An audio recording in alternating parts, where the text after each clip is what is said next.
Welcome to Stab the Dragon Productions and Blended Scotch Reviews for episode number 30, coming to you from Fort Worth, Texas, where the West begins. It is the 23rd of October, 2025, and the temperature here is 82.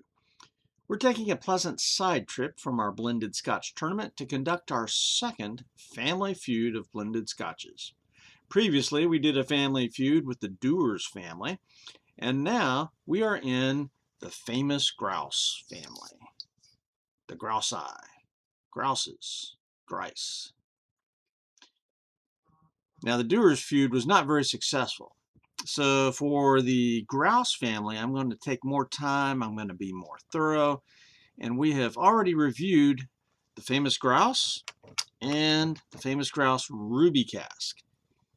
So we have already reviewed these, but what we're going to do tonight is a head-to-head matchup between these two. One-on-one contest to see which one I like the best. Can I identify them? This is a blind test. All right, my method. I will judge these two whiskeys against each other using the same categories as my regular review, but then we'll do a blind nosing and tasting so that I can see if I can determine which one I enjoy the most and if I can even tell them apart. Guess which is which. The winner might even get a cocktail as a prize.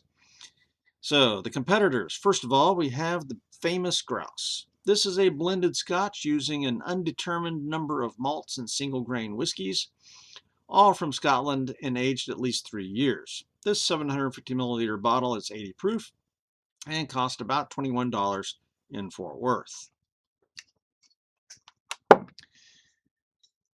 The Ruby Cask is a blended scotch that cost me $20 on sale, but I think regularly it runs about $25.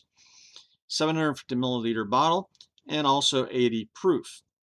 This is finished in port wine casks, so it's aged just a little bit longer and it has the port wine influence. Now, history.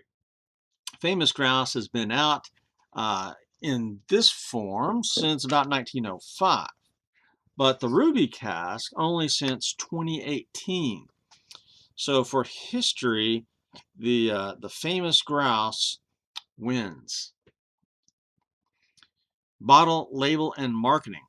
While the bottles are essentially the same, you'll notice there's a color difference, and so they're color coded, and it matches the box. Now, the regular Grouse doesn't have a box, but this cask finish series does seem to have boxes. And so the neckband and the cap and the label, parts of the label, especially on the back, do match the color of the box. And so I rather like that. Color coordination is always a good thing. So I'm going to have to say that even though the bottles are a tie, the Ruby Cask has the better label. I just, like that label. Plus, you've got a flying grouse versus a strutting grouse. So I'm going to go with the Ruby Cask for the win on bottle, label, and marketing. Now, marketing, though, a couple of years ago here in the Dallas-Fort Worth area, Famous Grouse did run some radio spots on WBAP, a conservative talk radio station that's massive power. It's heard all over the country. And so I did get a lot of radio spots for a couple of years, actually, for the Famous Grouse. And it was just the basic Famous Grouse generic. Didn't go into any of the specifics. So, marketing, maybe Famous Grouse should win that. But I'm going to go with the label here and give Ruby Cask the win. Appearance. Well, let's look at the colors here in the bottles. And right away, you can tell the Ruby Cask is definitely got that port wine influence there. Maybe they put more caramel coloring in there. I don't know. But it's darker. Aesthetically, I prefer darker whiskeys. So Ruby Cask for the win in appearance. Composition. These are essentially the same whiskey, except Ruby Cask gets a little extra aging in the port wine casks. So I think Ruby wins on the composition too, and that's just an advantage to having a finished whiskey. Price, value, and availability, though, Ruby, I think, is worth the extra $5 or $6. But next to zero availability in Fort Worth right now, I couldn't find any more anywhere. So Famous Grouse, though, is everywhere. So Famous Grouse for the win. Price, value, and availability. On to the nose. Now what I've done, the Famous Grouse basic version is in glass number 1. Ruby Cask is in glass number 2. These are blacked out so that I can't see the color because that would be cheating. Then I mix these glasses up, but on the bottom is a sticker with a 1 or a 2. You'll be able to see the sticker, I won't. I will start on my left.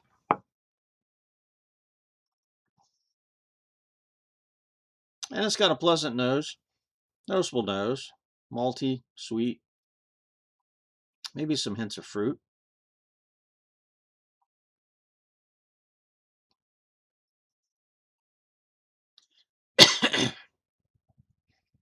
Undetermined fruit, but at least it's got a nice nose. The one on my right, a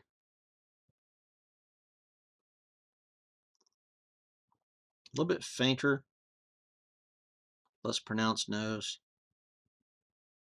So still some malty sweetness, not quite getting the fruit. So I will give the left the nose. So now we go in for the taste. And since the left won on the nose, I'm going to start drinking the one on the right. And when I say it won, it was not much difference. Very little.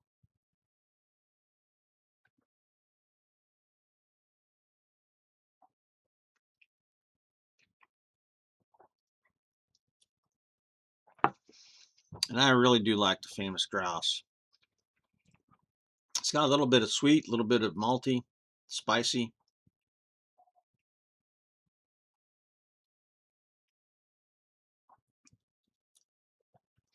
It does have just a little bit of a kick, which is nice. I like that. I like a little bit of a burn. And a lot of the blended scotches don't even have that. So really, this is pretty good. Although I got to say, both of these lost in the first round of competition. So this one is nice. It's pleasant. It's got a little kick, a little burn.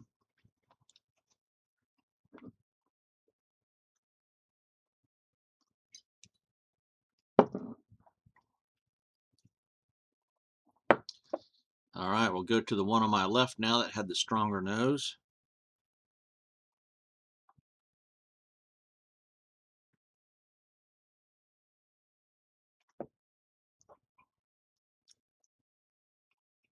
That one seems to have just maybe a little bit more going on.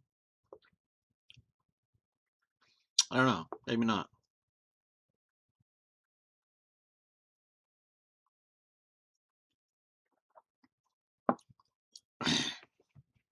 Sweet, spicy, a little bit of that burn, a little bit tannic on the finish there. So which one do I like to taste better? Man, this is hard. This is where I'm not sure. That's pretty close to being a tie. I'm not sure if I'm going to be able to tell the difference between these. I'm going to say the one on the left, maybe. Just maybe. Mouthfeel, burn, and finish.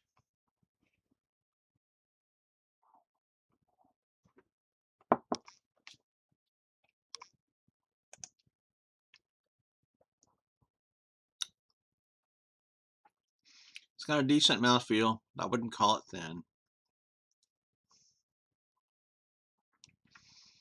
Just the tiniest of burns. So it's very pleasant. The finish, it's a little bit tannic, a little bit drying. Not unpleasant, but neither is it strikingly good. So all in all, it's a very nice pour. So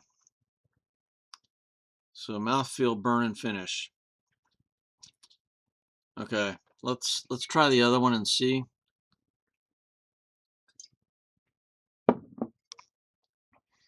This is gonna be probably a tie. I don't know.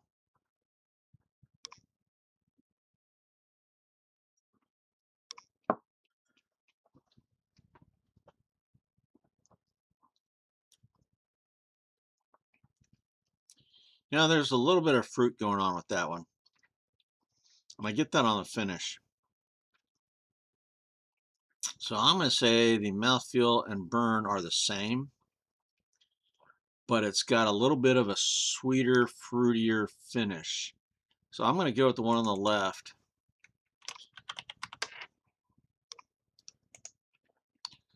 All of these are stacking up so that the one on the left seems to be just a little bit nicer pour. And I think with that fruitier little finish, this may be glass number 2. This may be the Ruby Cask, but there's not much difference. I mean, these are very close. So I'm going to say the one on the left is the winner. And I think it's the Ruby Cask, glass number 2. We'll see. Ha! I was wrong. That is glass number 1. That is the famous Grouse. And so the famous Grouse beat out the Ruby Cask, glass number 2. Wow. How about that?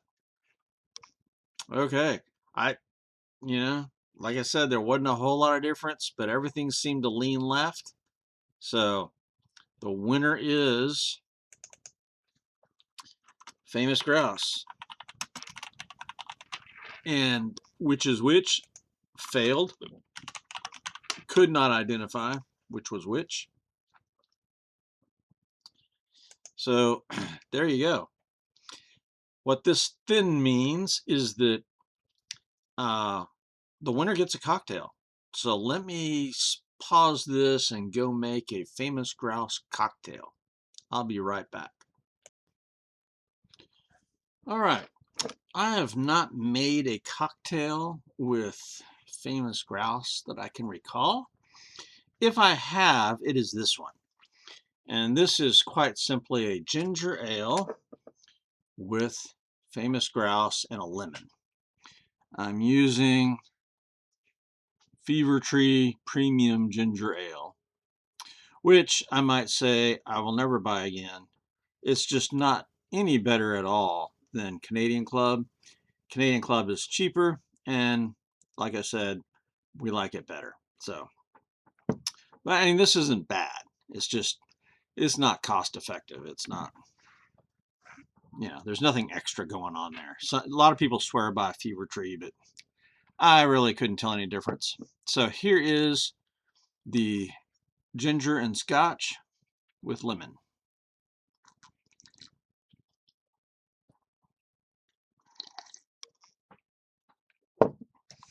That is pleasant,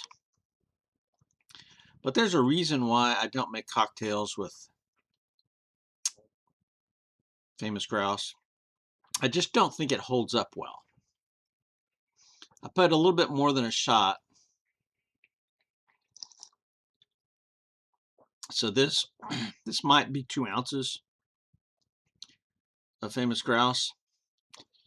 And I can taste it a little bit, but there's just not much going on there. For me to use scotch in a cocktail, I like the peated scotches better. To me, they just hold up better. You can actually taste something. With this, I can taste it just a little bit, but there's just not a whole lot going on there. So, famous Grouse in cocktails just doesn't work for me. Oh well. I tried. All right, so we do have a winner though. Famous Grouse beat out Ruby Cask. And frankly, I was surprised. I mean, I really thought the Ruby Cask would shine, that I would be able to detect it, that I would like it a little bit better. But nope, there wasn't enough difference between the two, and so it failed. All right, next up on the Family Feud, the Grouse Family Feud, we're going to do a review. Well, now I'm throwing the box everywhere. We're going to do a review of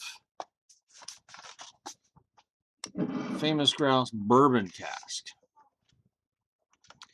And we'll see how that one does.